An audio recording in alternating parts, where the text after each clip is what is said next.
is a new month, so here is our zero-based monthly household budget for April 2025. Hey there, I'm Brittany Flammer, a certified financial coach and the creator of Fit Finance Club.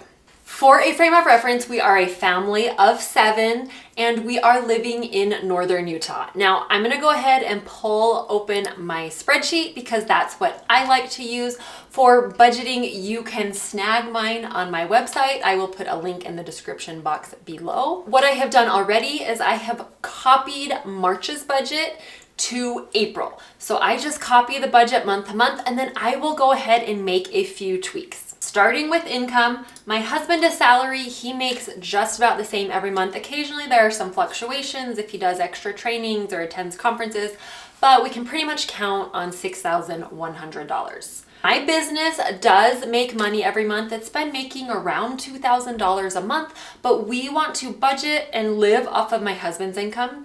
And then my money is like extra. So we're putting it, right now we're putting it towards major house renovations, and soon we'll be putting it towards vacation. So we're not gonna budget for any income for me for now.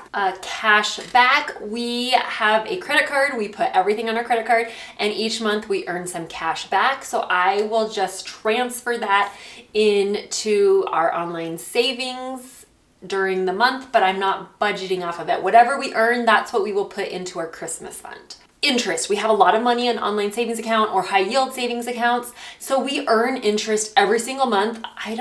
So it's income. So I want to account for it here, but I don't actually plan on earning the money. I don't plan on spending it. Whatever online savings accounts it's in, we will just let it accumulate in there. So if it's in our emergency fund, we'll just let the money add up inside of it. So total income we are planning on and budgeting for is $6,100 for April. We pay tithing and fast offerings and some humanitarian aid. I lump it all in with tithing because we pay it all at the same time, and we pay 10% off of our gross income. So this is before taxes or retirement or health insurance have been taken out. So this $6,100 is our take-home pay, what actually gets deposited into our checking account.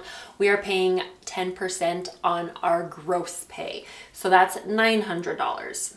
Moving down to our expenses, I start with kind of the most important that I don't have as much control over down. So we start with the mortgage, that's $1,400 a month. If you're following along, our actual mortgage is like $1,370 something. We just round up to $1,400. It's a small enough amount, we don't even notice the difference, but it's cutting off several months off of our mortgage. Our electricity is $52 for the month. That should continue to go down. We pay an average payment plan. And we have solar panels, but they were disconnected for like a month last summer when we normally bank the most and we didn't realize it.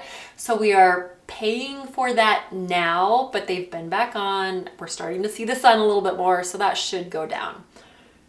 Natural gas, $68 for the month. We pay an average payment plan, so we pay the same every month, regardless of how much we use. That's just something that is really helpful so you don't have extremely different bills every single month. Our city bill is $196 every single month. Same thing, it's an average payment plan. Most of that is water. We have a large lawn that requires watering. We live here, we're in northern Utah, it's desert. You have to have sprinklers to keep the grass alive, and it's expensive. We are trying to put in things that will reduce the amount of water we need, but it's expensive. Life insurance, this is fixed, $11.10 for the month. Car insurance, $103. This is actually going up. It's going to be $109. We pay monthly. We don't get a discount for paying every 6 months, so we just pay monthly. USAA has a safe pilot program, I think is what it's called. Anyway, you put their app on your phone, it tracks your driving and gives you a score and gives you a discount. The last several months, policies, we've earned a discount. I did not drive enough this last 6 months to qualify to get a discount. I work at home and our oldest has a permit. So whenever I'm in the car with her, I have her drive. So I haven't driven enough, so we're no longer getting the discount. So it's gone up to $109. Also, our internet has gone up to $79. We were on some deal. You know how they always offer you 12 months or 24 months at a deal. So it's gone up to $79. Normally we would maybe look around to see if we want to look for a better deal, but Google Fiber is being laid here and we have had an awful experience with our internet, so we want to switch, but I'm just going to wait till Google Fiber is available because I don't want to lock into a plan and then not be able to switch. Oh, and our phone bill. I skipped our phone bill. Our phone bill has been $30 per month. It is going up to $110. My sister's on AT&T. She had an amazing deal through her employer. She got it cheaper than like the AT&T employees did. So she just added us to her line. So we have for years just been paying the $15 to add us to her line. Her plan has changed. So it's no longer $15 per line. I think it's like 40 something for each of our lines, mine and my husband's. And then I can't remember, there's some extra fees for something and then all the taxes. Anyway, it ends up being $110. So we are looking around. Our daughters we have on Mint Mobile and we are big fans of Mint Mobile. So we will probably switch to Mint Mobile for my husband and I. But we're traveling internationally in the next few weeks, so we're not changing anything now. So it'll probably be a month, maybe 2 months until we change.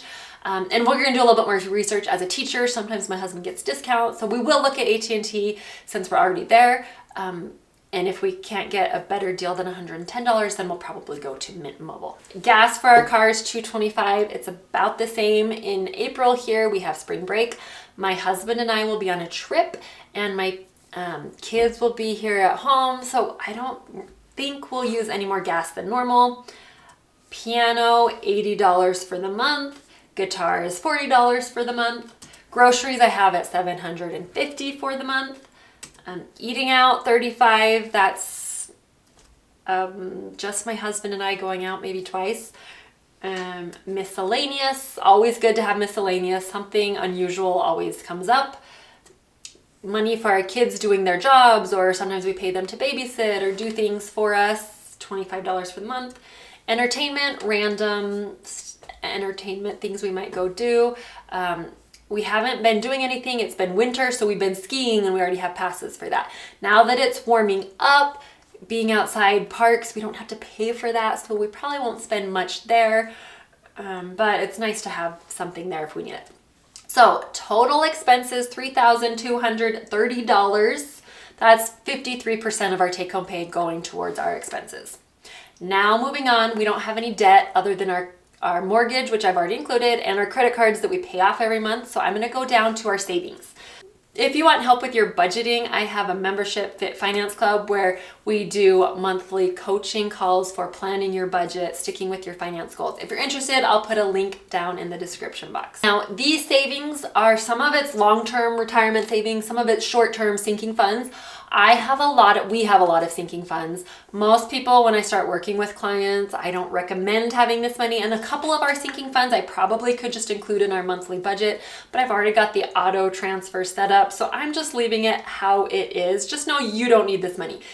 Also important to know, our expenses went up this month. A lot of them went up. So we're gonna have to cut back somewhere. It's zero base, so we're planning where every single dollar goes.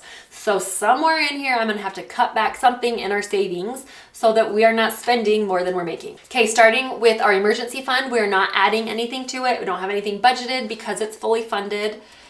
My husband gets $25 fund money and $25 to go towards bike stuff. So that's $50. I get $25 towards my fund money. I have had people ask us why it is so low. We could do it higher, but honestly, I'd rather like take trips and put it into vacations, stuff like that, than spend it on me. Life insurance, $68 per month. House maintenance, this is just for, there's always something going on in the house.